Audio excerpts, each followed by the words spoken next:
This is the Wealthy Contractor Podcast, brought to you by G4 Marketing. Interviews with today's top home improvement entrepreneurs about marketing, sales, money, mindset, and lifestyle. Now, here's your host, Brian Kaskavalcian. Hey everybody, Brian here, and today I've got a really good episode for you, and quite frankly, it's kind of exciting to share that today's episode is in celebration of 5 years that we've been doing the Wealthy Contractor Podcast. And so I don't know if you've been listening to us for all 5 years or if this is your first episode of the podcast. But in any case, I just want to share with you that I am so grateful that you, the listener, have allowed for this platform to exist. You know, something that's pretty neat is that whether it's at our own Accelerate events or at other industry events or on webinars, I get to hear from business owners how this podcast has transformed their lives and their businesses. You know, I get to hear that someone was ready to close up shop, but then one of our episodes gave them the insight they needed to turn it around. Or that there was a business owner who finally made the decision to get out of the truck and off the job site and instead put him or herself in the driver's seat of their business. And without you, the listener, none of that would be possible. So thank you.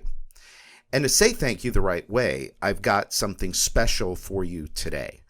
Our team has combed through some of our most listened to episodes of all time and found some clips for you that are, dare we say, timeless pieces of advice that I know you can use today or really anytime. So first off, I have to start with someone who I think is kind of the ultimate wealthy contractor, my good friend Brian Elias, who previously owned 1-800-HANSON's and now owns Refloor. He joined us on our first episode, our 50th episode, our 100th episode. Notice a pattern here. And he'll be back for 150, which is coming up soon. And every time I talk to him, he's literally like overflowing with knowledge and information about our industry and how to reach consumers. And now the clip that you are about to listen to is a 4-minute masterclass in how to communicate with customers in your sales and marketing. So take a listen. Talk to the consumer in their voice, the way they want to hear the message. So I mentioned earlier, if you knock on a door and you walked up to every door, you said, "Hi, would you like to buy windows?" Majority of the answers are going to be no. So you have to often walk before you run. So you say to the consumer, "Hi, how are you? My name is Brian. I'm with Refloor. Reason why we're stopping by is a lot of the neighbors are replacing their floors, and I wanted to know if you've ever had an estimate on getting your floors done."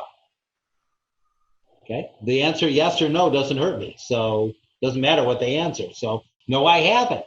Well, that's great. We're coming around talking to the neighbors about getting pricing on flooring. We'd love to show you samples and figure out a price. Is tomorrow or Wednesday better for you? Well, tomorrow works. Is there a time we can set up with both you guys? Because it is flooring and there's so much selection. We want to be able to show you both. Well, in the evenings we're home. That's great. We'll be out tomorrow night at 7. Fair enough? Fair enough. All of a sudden I have an appointment. And to me, the fundamental is asking people in a way they want to be asked. So if you run an ad that says, "Best roofing in the world," okay, call today. Nobody's going to call. Right. They want something that's given to them. They want an offer. So you have to have an offer for them. Best roofing prices of the year. Is that what a customer wants to hear? Yes, that's exactly what they want. On the best shingle, all with a lifetime guaranteed, save $500. Mom says, "Well, gee, I want a good shingle. I want to know that I'm paying the best price, okay? And I want a discount." So if you're saying all the things that the customer wants to hear, then you can do business. Now, there's a caveat to that. People do business with who they know, like, and trust. So you have to say, how do you build a relationship with the consumer so they know you they like you and they trust you. Well, trust is built over time. So if you're some new guy who's just starting out and you're working out of your pickup truck, that's great. You keep going to the same area over and over again. And by going to the same area over and over again, what you create is an environment that they now know you, like you, and trust you because they've seen your signs, they've seen your work. So you stay within a couple square mile of each other, and your sign, Bob's Roofing, keeps popping up. And everyone's like, hey, that Bob's doing all the work in the area. So you look bigger than what you are, and you look more trustworthy. And then they know you. And then when you're in the neighborhood and you're talking to that next customer, you say, hey, we did Mary Smith's down the street. You saw the sign. She was happy. And then the customers are happy to pay a little more for that trust. So you have to be thinking of how to build your brand. Your brand doesn't have to be on television. Eventually you want it to be, and that means you really grew your business. But it doesn't have to be that way. It just has to be familiar. Then when you start advertising on Google, Bob's Roofing, all of a sudden they'll say, oh, I've seen Bob's. You advertise on the top, you'll, oh yeah, I saw the sign in my neighborhood. So you stay within that same zip code. Okay, you can narrow it down to the city. So you could be working on this at all times. And then you start spreading it and you're starting expanding and expanding, expanding. And then all of a sudden you got a whole big market that you're at and they all know who you are. And then Bob continues to grow. But people are trying to walk before they run. To me, you've got to get good at something, then expand. Next, you're going to hear from Ted Fox. And on his episode of the podcast, he shared his journey from getting out of the truck in his home services business and starting to focus on growing his business. And once he did that, the one area he struggled with was growing his profitability. Now, take a listen to how he got his bottom line in order. I had been working really hard on the processes, all the processes that I'd seen companies do to make profit. Mm-hmm. And one thing that I'm good at is discipline. Like I can do the same thing day in, day out if it's the right thing to do. So I was doing these things, but I still wasn't seeing profit. Like I was seeing lots of gross. And I called you the one day there. Thank you for that phone call, by the way, where you just asked me, what do you want? No, Ted, what do you want? Not what do you want for your company? And you were nice enough to give me that moment of your time, which changed my life there. Thank you. And it was just kind of, I had to switch my focus a little bit to like what I really wanted more than anything was to see net profit. Because I think on that phone call, I'd come out going, well, I want to make this much dollars per year for myself and I want to be able to go on a holiday or whatever it was. But when I got off the phone, I thought, no, what I really want is I don't want that stress anymore. I don't want that anymore of getting to the end of the year without seeing a profit, because we work hard, we do good work. It's worth something, right? And so that became the focus. So we kept all the processes the same, but then I started working on, the leadership and the management and we always had a net profit goal, but it very quickly gets lost if you're not looking at it. So that you and I had a conversation in August, and in September we started making net profit, and October and November and December and January, and it's continued. We haven't had a lost month since then, not one. Awesome. In 2020, we got the pandemic up here just like everywhere else. March and April, April was a crazy month and everything else, but we're on our budget target. We did 27% growth this year, and we're not I know we can do better, but we're going to be at 12.5% net this year.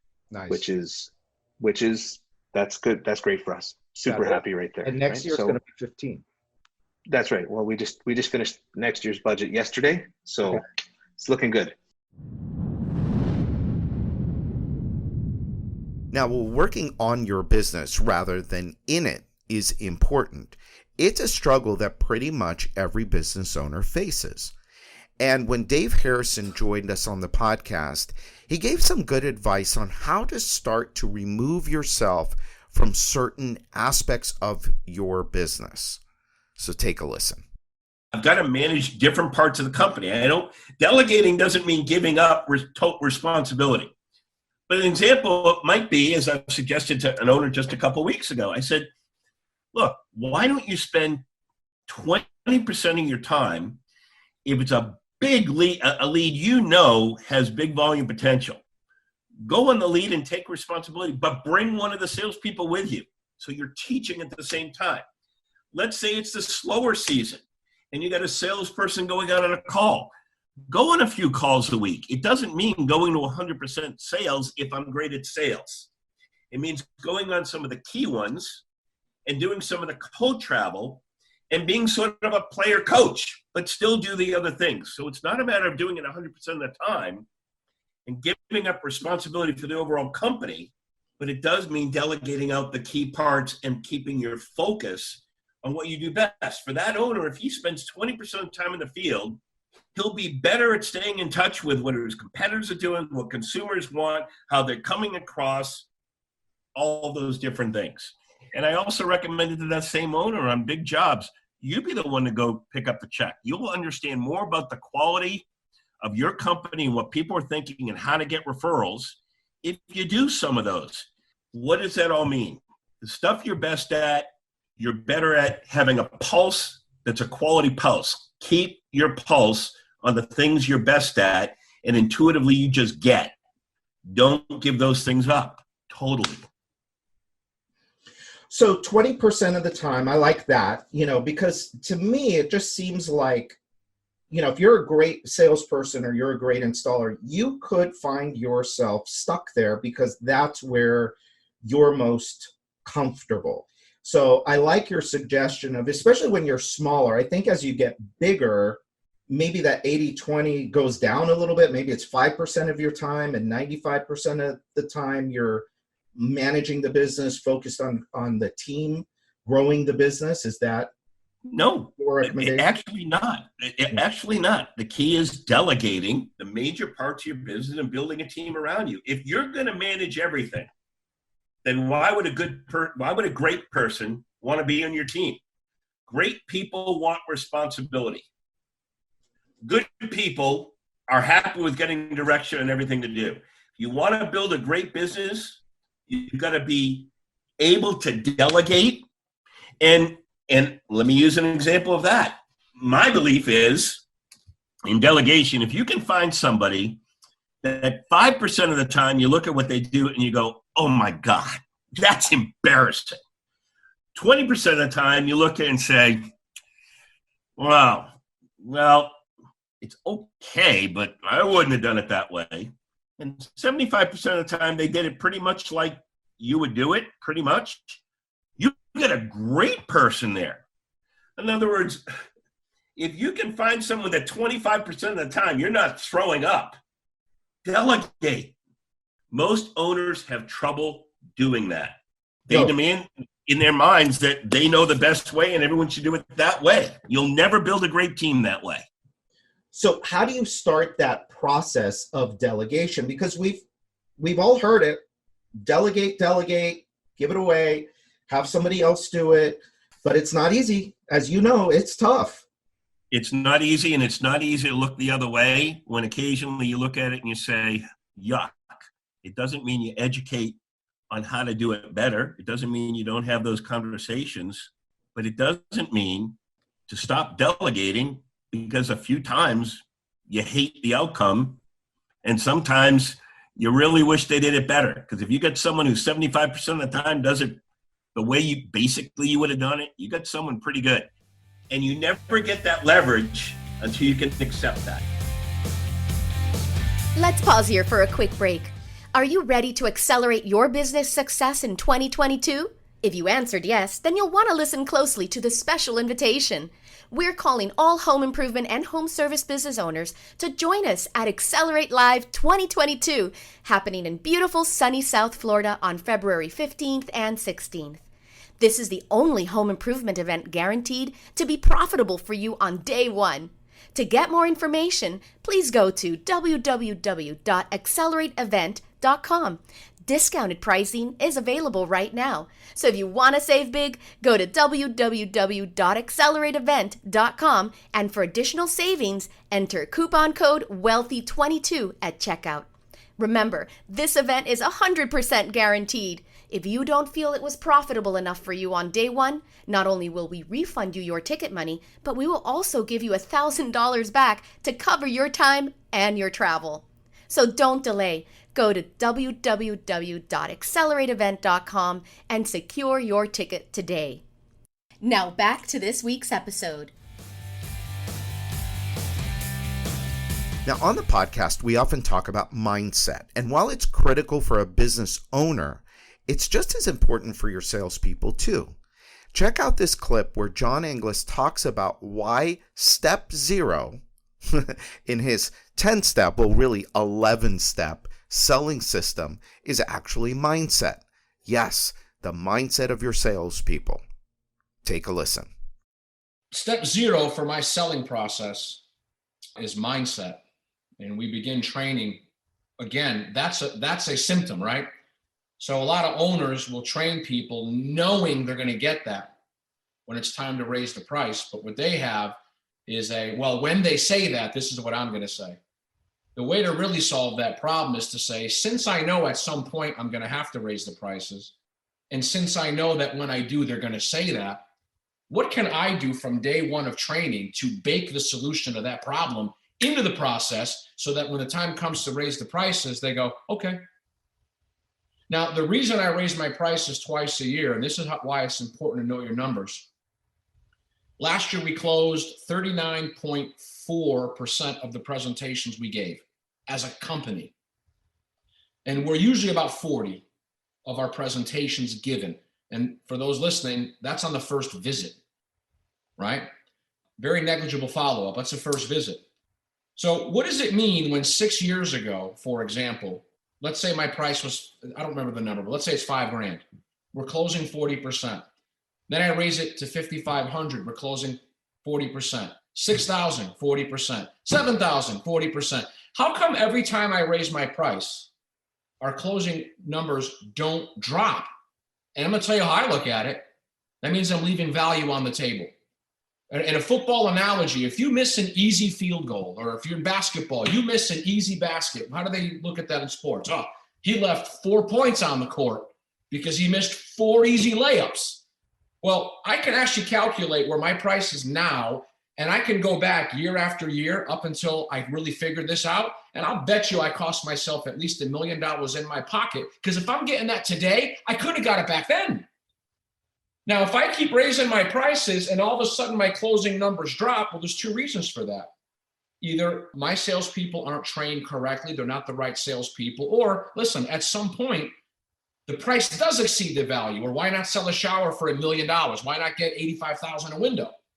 But because I've been able to raise my prices twice a year since 2013, and my closing numbers are not dropping, I raise my price 6 months later, the numbers didn't drop, son of a... We left value on the table for the last 6 months. We're going to raise it again. And my salespeople know. This is just how we do things here. And speaking of mindset, there was no more challenging time in our industry, or in the world really, than in the spring of 2020. And as business owners, man, the stress and uncertainty of that time was just so heavy.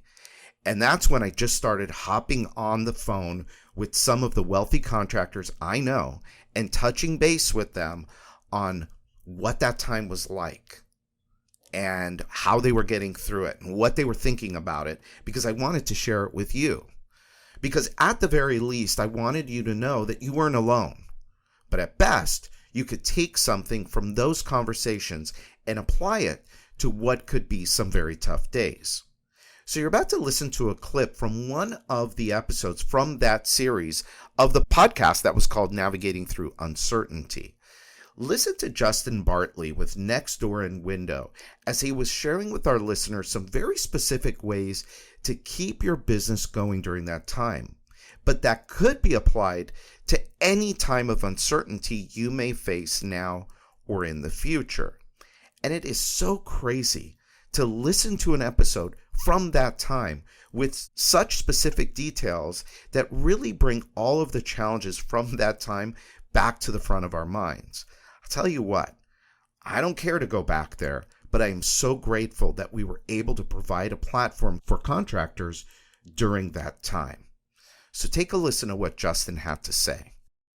Our customers are always at the foundation of everything. Our existing customer database, and through the seasonality, through the wintertime, we always rely on our customers to bring more business to us during those times. Certainly during this time is no different. And communicating with your customer database through email is critical right now. As if anybody's going to be calling you for help with their projects, it's going to be your customers. Right. So there's no question that emailing your customers with your plan for your business, what you're doing right now to take the necessary precautionary steps, those things will bring tremendous comfort to your customers, and at some point they'll feel comfortable to reach out to you when they're ready to move forward with a project or want to have someone come out to the home. It's going to be your customers that react first. And just a sample of something that happened today. I'm a customer of G4. G4 sent out a great email today on my behalf, on our company's behalf, about proper sanitizing methods in the home. And I actually had a customer call to ask for me to thank me on how much he appreciated the email. So those are the things that right now, communicating with your staff, of course, and your customers is probably the most important thing that we can do to really show our leadership through these tough times. And last but not least, we've gotten to feature a few husband and wife teams just within the past year on the podcasts. And one of these couples is Ronnie and Stephanie Suarez with Integrity Roofing and Siding of San Antonio. Now listen up as they give great advice for working together as husband and wife, or really in any partnership. It's back to the communication. We talk about what we have the same vision, really. That's the thing. I mean, we've spent so much time together. That's our advantage. We spent so much time together, just like you guys, that we know each other so well. We know what our vision is, and we share the same vision. And so I think when things come up where maybe she creates something on her own that we haven't talked about, which could happen, I'm all for it. I'm with it because she has the same vision. We have the same ethics. We have the same integrity. It's so because of that, it all falls into place for us. Now I will say it's challenging still. I mean, we have our challenges. We have spirited conversations every day. Spirited conversations. I mean, we're not going to sugarcoat it at all. I mean, there are times where I'm like, I'm going to pause this. I'm going to go for a little walk around the house or the office and I'll be back. But I think it's grounded in that respect for each other. Like, I mean, and it's just how we work daily. Like, even if like you're washing dishes and, you put something right where I was, it's like, okay, so first of all, but I mean, I just think it's also knowing also your roles. Because, for example, like I wouldn't venture off into something in a sales presentation or like the application of some sort of material. So we kind of know each other's, areas. And I think we really value each other's opinion. So if for some reason something did get presented to you that was a different thought, there may be a reason. I'm not going to just undermine it and just because it's got to be my way. And I think that's the other thing too, is that you got to know when to give in. Like you have to know when maybe that person needs you more that day than you. Like maybe they are having a bad day, like get over your stuff. They need you. Or, I think it's just, you just got to be in it to win it together. Finally, I just want to say it one more time. Thank you for making the Wealthy Contractor podcast what it has been for the past 5 years. Your listening, your feedback, the community of the Wealthy Contractor has truly changed lives, and I'm honored to be a part of it. So until next time, this is Brian Kaskavalsian with G4 Marketing Group, and this is the Wealthy Contractor Podcast. Thanks for listening to today's episode of the Wealthy Contractor Podcast. Let me ask you, did it help you look at your business in a different way? Did it spark an idea or ideas that you hadn't thought of before? Do you have a list of action items that you can take and implement into your business or your life today? I really hope so. If it did, I'd like to ask you a favor. Would you leave a 5-star review of the podcast? By doing so, you'll help other contractors find the podcast more easily so that we can help them achieve more success, wealth, and freedom. And before you go, make sure you subscribe to the Wealthy Contractor Podcast so you get access to the latest episodes as soon as they're available. We're always striving to provide you with great content so you don't want to miss what's coming up. In fact, if you haven't already, make sure you go to thewealthycontractor.com and get your free copy of my latest book, The 7 Secrets to Becoming a Wealthy